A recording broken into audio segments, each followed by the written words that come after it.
First,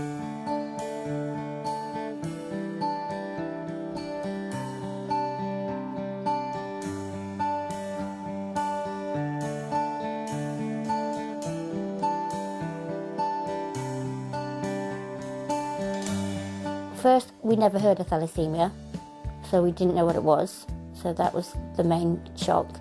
The second, obviously we're devastated, and also the fact that there's no cure. It's very difficult putting the needle in. It's just, you know, we usually cry every time we do it. Not in front of her anymore, but yeah, it's very difficult. And she cries always. When we start, the injection, she said, I don't want to have that because I don't like the needle. I said, no, beta, you have to have that because this is your requirement. So it's all stressful, it's all horrible, it's all hurtful, upsetting. We think about it every day. It's a needle, and if it was like an injection or something, just put it in and then, like diabetes, just plug it in and that.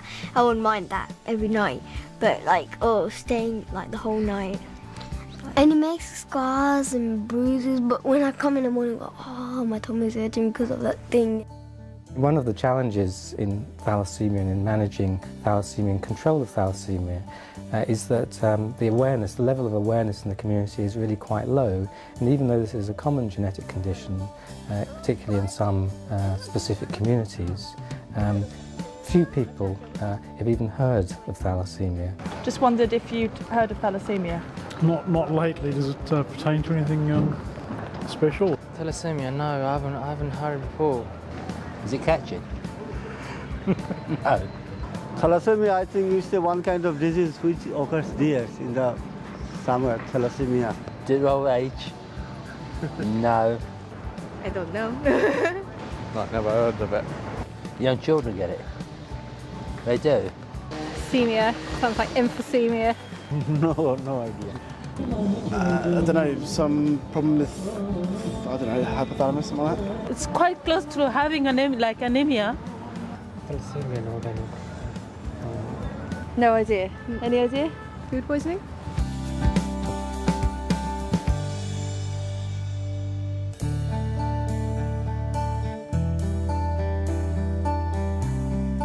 I have thalassemia. It's beta thalassemia major, and what that means is that I can't produce my red blood cells. So every 4 weeks I have to have a transfusion to replace my red blood cells. What it also means is that I have excess iron in my body, and my body can't get rid of that iron on its own, so I have to have a drug to help my body release that iron. We've got thalassemia, so every month we have to go to the hospital to get some blood, and then when they give us the blood, there's a bit too much iron in it, and then we put Desferal on, and then the Desferal helps get iron out, and the tablets help us get iron out. I've been practicing that. Sometimes when you first go, you can be a little bit scared when you grow up a bit. You can be scared, and when it goes in, you want to jump and cry, but sometimes you just hold on to something really tight. My name's Nurjahan Farouk. I'm a sickle cell and thalassemia specialist. I work in Tower Hamlets. There's a very large community of Asians in this area. I think there's really poor awareness in England and in other countries where there is thalassemia, for example Bangladesh. I think it's due to lack of education and how much knowledge they have of thalassemia disorder. Thalassemia is common in many parts of the world, particularly parts of the world that used to be affected by malaria.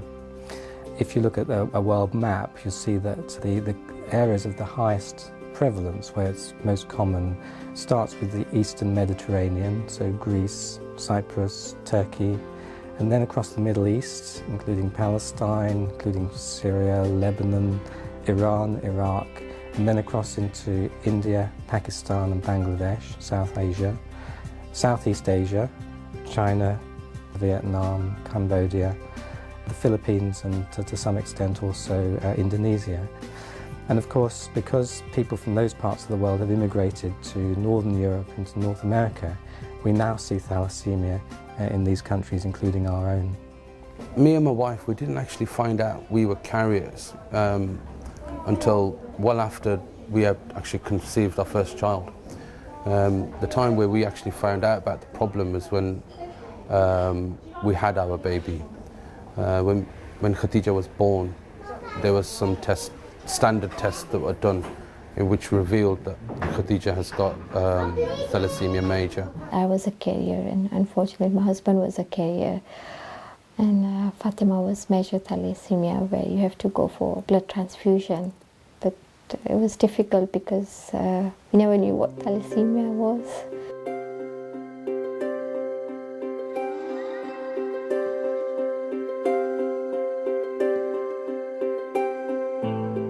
There is also confusion about how, or lack of understanding about how you get thalassaemia. You know, whether it's inherited or whether it's something that you acquire like an infectious disease.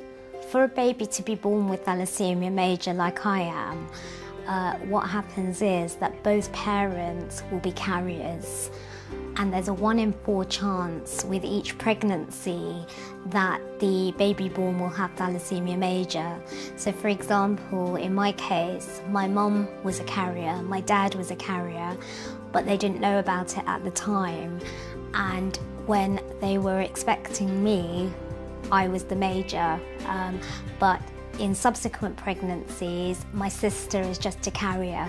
My mum and dad were carriers, and then they had a baby, and that baby was thalassaemia. Then they had another baby that was thalassaemia. They had another baby that was a carrier, and another baby that was a carrier. Preconception testing is a good idea. If you look at the Greece Cypriot community, they've been very proactive in knowing their carrier status and having preconception testing, and have virtually eradicated the disease in their community. In 2007, we decided to get married in Cyprus, as my family originate from there.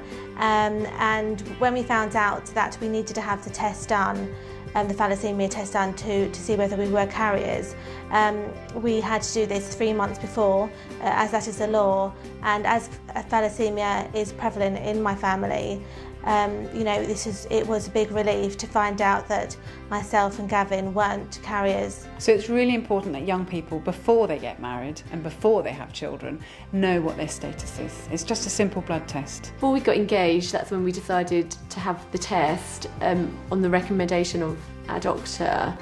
And it was a really simple test to have. So it was popping in for sort of 5 minutes. We had a blood test, and then I think I waited like less than a week just to hear back, and it was because I wasn't a carrier. I just got a phone call from my doctor, so it was really sort of a simple procedure, but definitely worth having.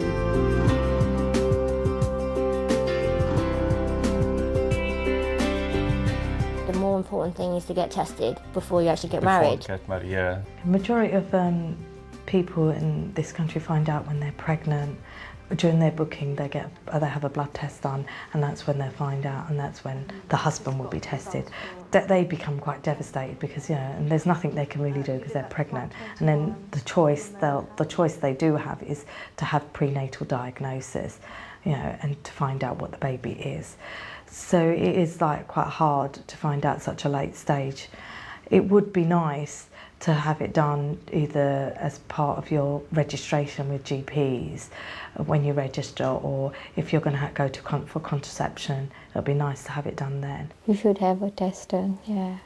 So it works out easier for both couples than, you know, when you know that if you're a carrier or you're not a carrier.